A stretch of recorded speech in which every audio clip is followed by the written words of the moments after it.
नमस्कार दोस्तों, स्वागत है आपका हमारे चैनल पर। आज हम बात करेंगे एक ऐसे रहस्यमय विज्ञान की जो न केवल हमारे शरीर और मन पर प्रभाव डालता है बल्कि हमारे पूरे जीवन को बदलने की शक्ति रखता है।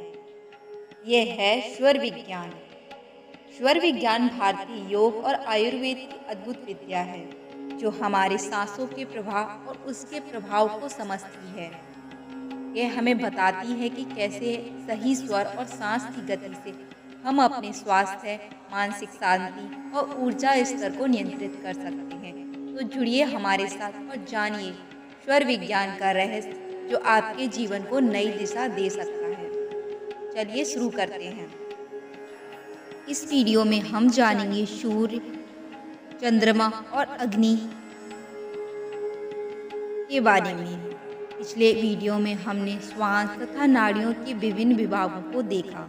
नाभि से ऊपर की ओर जाने वाली 10 नाड़ियों से 3 सर्वाधिक महत्वपूर्ण हैं: ईड़ा, पिंगला और सुषुम्ना। दीर्घ आयु और शांति से पूर्ण स्वस्थ जीवन जीना हो जो हमें अमृत प्रदान करता है, वह इन 3 नाड़ियों में श्वास के प्रवाह की प्रकृति तथा जिसे लय और सहजता से श्वास प्रभावित होती है उस पर निर्भर करता है। ईड़ा अथवा चंद्र नाड़ी बाएं नासारंध्र में श्वास के प्रभाव से पहचानी जाती है तथा पिंगला अथवा सूर्य नाड़ी दाहिने नासारंध्र में श्वास के प्रभाव से पहचानी जाती है। ये दोनों नाड़ियां बारी बारी से कार्य करती हैं। एक नाड़ी से दूसरी नाड़ी में प्रभाव के परिवर्तन के समय को विषुवत कहते हैं। परिवर्तन का यह समय बड़ा ही अशुभ होता है।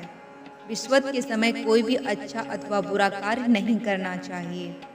प्रभाव परिवर्तन के समय यदि नई नाड़ी में कोई अवरोध होता है तो स्वाभाविक रूप से यह अवरोधक पदार्थ बलपूर्वक बाहर आता है और हल्के अथवा जोर से छींक आती है और वह नासारंध्र स्वच्छ हो जाता है। इसी कारण छींक को अशुभ मानते हैं क्योंकि ये विषुवत की ओर संकेत करती है। दोनों नाड़ियों में से प्रत्येक बारी बारी से 1-1 घंटा अथवा 2.5 घटिका तक कार्य करती है। यह क्रम सूर्योदय से प्रारंभ होता है। ईड़ा तथा पिंगला संवेदना की कड़ियां नहीं है। भौतिक शरीर में ये प्रायोगिक रूप से बाईं और दाईं संवेदनात्मक श्रृंखला के सदृश हैं। ईड़ा दाहिने अंडकोश से तथा पिंगला बाएं अंडकोश से प्रारंभ होती है। ये मूलाधार में जाकर सुषुम्ना में मिलती हैं और एक ग्रंथि बनाती हैं। इन तीनों नाड़ियों के मिलन स्थान को मुक्ता त्रिवेणी कहा जाता है। गंगा, यमुना और सरस्वती क्रमशः पिंगला, ईड़ा तथा सुषुम्ना में मिलती हैं। इनके मिलन स्थल को ब्रह्म ग्रंथि कहा जाता है। ये अनाहत चक्र तथा आज्ञा चक्र में पुनः मिलती हैं। सुषुम्ना। जिन 3 मुख्य नाड़ियों के बारे में हम विचार कर रहे हैं उनमें से सुषुम्ना सर्वाधिक महत्वपूर्ण है। जब श्वास का प्रभाव प्रत्येक श्वास के पश्चात दोनों नासारंध्रों में शीघ्र परिवर्तित हो तो उसे सुषुम्ना कहते हैं। यह सभी कार्यों के लिए अशुभ होती है। प्रभाव की इस स्थिति को विषुवत अर्थात सभी कार्यों को नष्ट करने वाली कहते हैं। यह मन के विचलन अथवा विक्षेप, बेचैनी, शीघ्रता, अस्थिरता, दुविधा तथा शरीर की दोषपूर्ण स्थिति को बताती है। इस स्थिति में व्यक्ति को सलाह दी जाती है कि वह विश्राम करे और मन का संतुलन प्राप्त करे। इस समय कोई भी कार्य नहीं करना चाहिए क्योंकि यह इस बात का संकेत है कि मन अपने लक्ष्य पर स्थिर है अथवा दृढ़ नहीं है तथा मन में संशय अथवा दुविधा है। जल्दबाजी में किए गए कार्य पर सदैव बाद में पछताना पड़ता है। एक दूसरी प्रकार की सुषुम्ना भी है जिसमें श्वास का प्रभाव दोनों नासारंध्रों से निरंतर होता रहता है। इसे एक और तरीके से भी पहचाना जाता है। इसमें बिना झटके के एक समान प्रभाव होता रहता है और मन की एकाग्रता षष्ठ चक्रों में किसी एक पर केंद्रित होती है। सुषुम्ना के समय ईश्वर की धारणा और ध्यान करने का बहुत अच्छा अवसर होता है क्योंकि इस समय मन स्वाभाविक रूप से शांत और स्थिर होता है। इस समय कोई अन्य कार्य नहीं करना चाहिए। सुषुम्ना में श्वास के प्रभाव को निरंतर बनाए रखना अत्यंत कठिन है। इसीलिए यदि थोड़े समय के लिए भी सुषुम्ना का प्रभाव हो तो उसका सदुपयोग अच्छे कार्य हेतु किया जाना चाहिए। नाड़ियों के लक्षण। ईड़ा शीतल है और पिंगला उष्ण। पिंगला भोजन का पाचन करती है। ईड़ा पीले रंग की शक्ति रूपा है। पिंगला लाल रूप की रुद्र रूपा है। ईड़ा और पिंगला काल को बताती हैं, जबकि सुषुम्ना काल का भक्षण करती है। ईड़ा में श्वास अमृत की भांति होती है। ये संसार की महान पोषक है।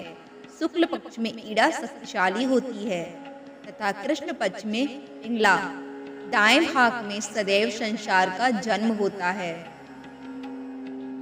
चंद्र नाड़ी को स्त्रीलिंग की तरह माना जाता है। यह काले रंग तथा राशि चक्र के स्थिर चिन्हों से संयुक्त है।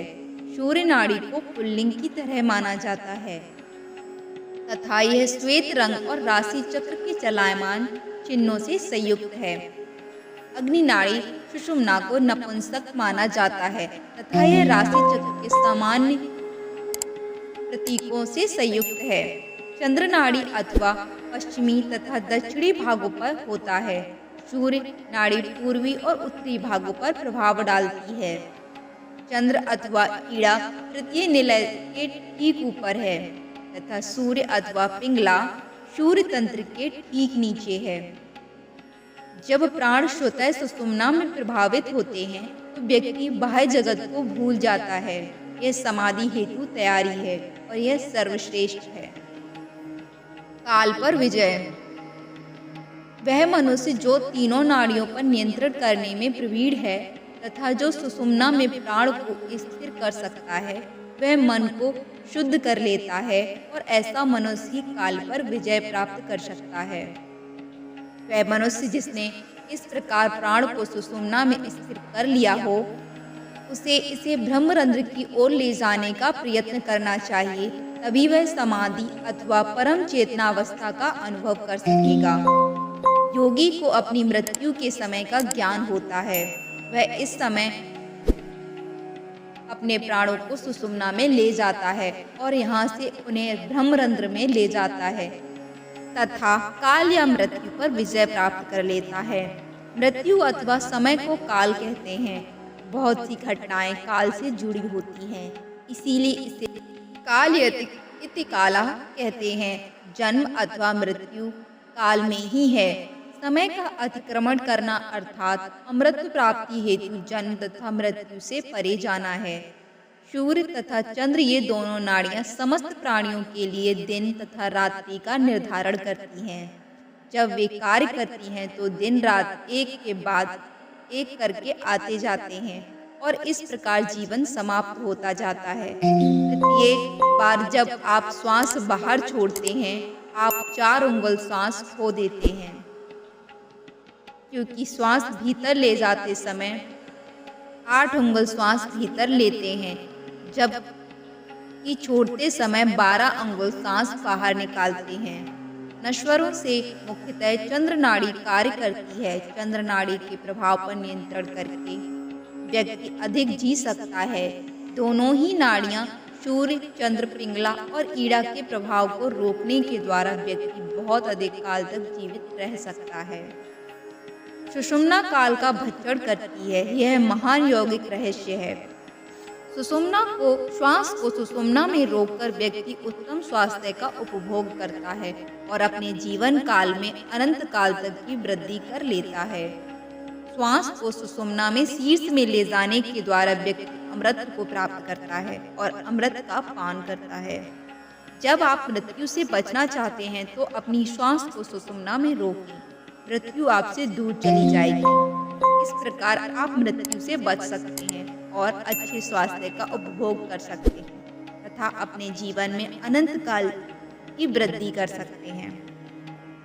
तो दोस्तों, यह थी स्वर विज्ञान की अद्भुत जानकारी। हमें उम्मीद है कि आपने इससे कुछ नया सीखा होगा। स्वर विज्ञान केवल एक शारीरिक प्रक्रिया नहीं, बल्कि यह हमारे मन और आत्मा को संतुलित करने का एक गहरा विज्ञान है। इसे अपनाकर हम अपने जीवन को और अधिक सकारात्मक और ऊर्जावान बना सकते हैं। अगर आपको यह वीडियो पसंद आया है तो इसे लाइक करें, अपने दोस्तों के साथ शेयर करें और हमारे चैनल को सब्सक्राइब अवश्य करें। हम आपके साथ इसी तरह और भी अद्भुत विषयों पर चर्चा करेंगे। तब तक के लिए आप स्वस्थ रहें, खुश रहें और मस्त रहें। अपने स्वर को समझने का प्रयास करें।